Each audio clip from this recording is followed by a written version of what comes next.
Ladies and gentlemen, welcome to the Sheep Get Sheared Podcast, home of people, politics, and popular culture.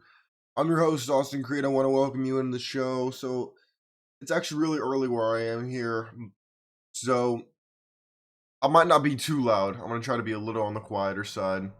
But my friends, look, I had a very interesting conversation in my class the other day about a reality that is becoming all too familiar to me. And I look, education is supposed to enlighten you. It's supposed to inform you about the realities of the world. It's meant to prepare you as a kid for what you're going to go through in your life. That's what education is for. At least that's what they're told you.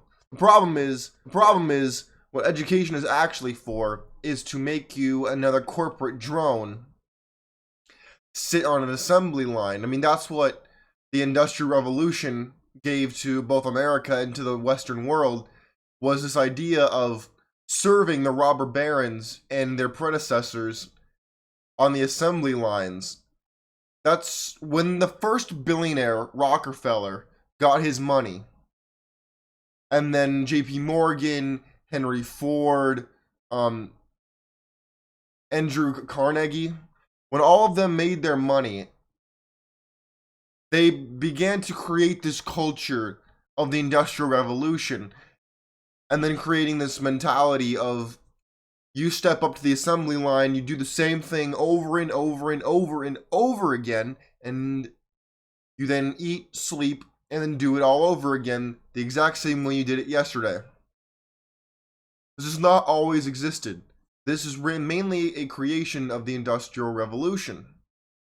Now, I want to bring this full circle because you will not believe, if you're in education, you know what I'm talking about. If you're not, well, then I need to bring you up to speed on how our education system has become a joke. We in America, we like to think we're the smartest, we know everything, the world evolves around us, and in some ways it does. Other ways, like education, we are slipping down, not even slipping, we're snowballing down the hill and about to hit the bottom, hit the ski lodge below us. My friends, if you think that we're at the top, or anywhere near the top of our education, you're wrong. I believe it's Singapore's at the top.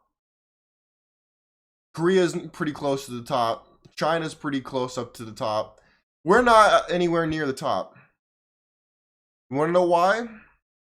Because instead of adapting the curriculum to the highest achievers, we're instead pandering to the lowest common denominator. Instead, we're saying, hey, if you're a dummy, if you're stupid, if you're a druggie, if you're a moron, we're not going to let you fail. Instead of letting them fail and then saying we can allocate more resources to the people who are actually succeeding, we're instead making the people who are succeeding be in the same room with the moron. Now, I don't understand how you could think that that's a good thing. I'm not saying that you should purposely fail people. What I'm saying you should do is if someone's going to be a whack job and a loser, let them be a loser. If people are going to fail, let them fail. Failure is a good teacher. But because of this whole self-esteem racket, people aren't failing and we're not letting them fail anymore. I'll bring you, you don't believe me? Here, look at this. New York Times, the holy grail of the left wing and the media.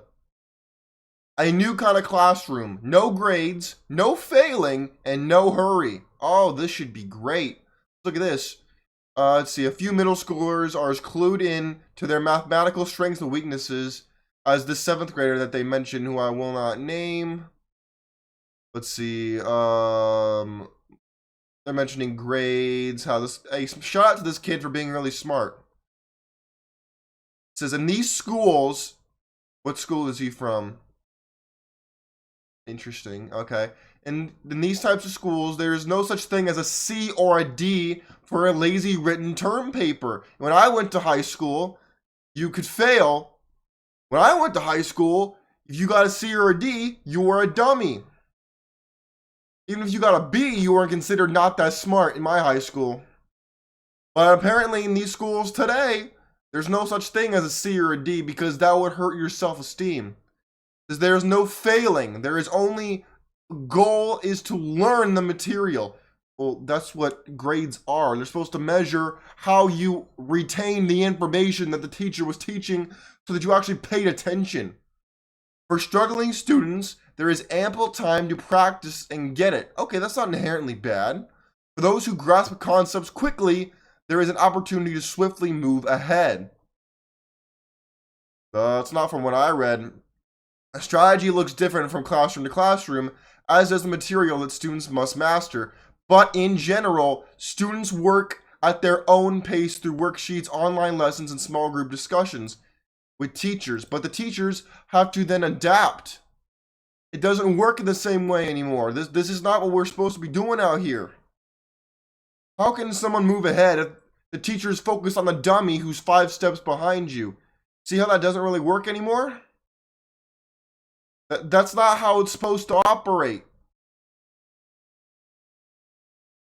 Let's see, Vermont and Maine have passed laws requiring, my goodness, I can't speak, requiring the school districts to phase in the system. What does that mean?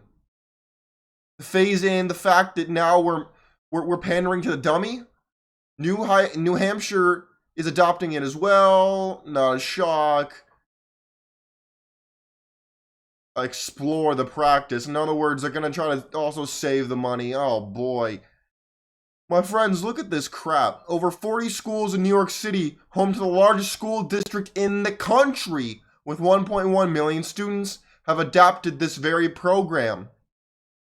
In other words, there's no grades anymore. There's just, if it takes you 5 years to get it, it takes you 5. If it takes you 5 months, it takes you 5 months. Oh boy. Oh boy. In communities where the shift was mandatory, high schools in and around Portland, Portland, the method faced considerably resistance from parents. The method faced considerable resistance from parents and teachers. No kidding. Annoyed that the time-consuming and sometimes confusing change has come from top-tier school administrators. If anything, it's the other way around. New York City's Departments of Education officials have taken a... Oh, of course they disagree. Not a shock. My friends, what do you think about this? I'll show you something else. Look at this. You see these pictures? Yeah, this is what school used to look like. Now, the average school, I look on Twitter and I keep seeing these fighting videos. You notice a little common denominator with these pictures? All the kids looking down at their desks, looking at the teacher who's at the blackboard. Not one of them on Ritalin, on marijuana, or throwing a bottle at somebody, or starting a fight in the bathroom. Not one of them. Look at this. Learning how to sew in the classroom. And this is all African American kids. The white kids, the Hispanic kids, all of them. Well behaved, not getting in fights, dressed well. Boys aren't fighting each other in the bathroom, doing drugs, stabbing each other. Girls aren't out dressing for Instagram, looking like their home mom. They're actually reading books. Oh my God, reading a book. Austin, we don't read books. Who do you think I am? We don't read books. Well, I've written a book, so I know a thing or two about it. Look at these. Women are well dressed, modestly dressed. Not one of them twerking or wearing a push-up bra to try to get the dudes to thirst after them. No, they look like they're actually trying to get an education. My God, how far we've fallen in this country. The Asian American community. Every community here represented. But look, you notice one trend? Not one person is on Ritalin, marijuana, beating somebody up, trying to sell drugs at the back of the classroom, yelling at the teacher, trying to tell them how to do their job. Oh my land. You see, this is the problem today. Today, people don't fear authority. They don't respect authority. So instead of what they'll do is they'll tell you that they're wrong. They have a single mama, more than likely. They have no father figure, so they hate their teacher for telling them what the hell to do, and that's their job. They hate the principal for telling them what the hell to do, even though that's their job. Unbelievable to me, man. What about you when you were in high school? Was it like this? Let me show it again. Was your high school more like this? Or more like this, where you can just do whatever the hell you want?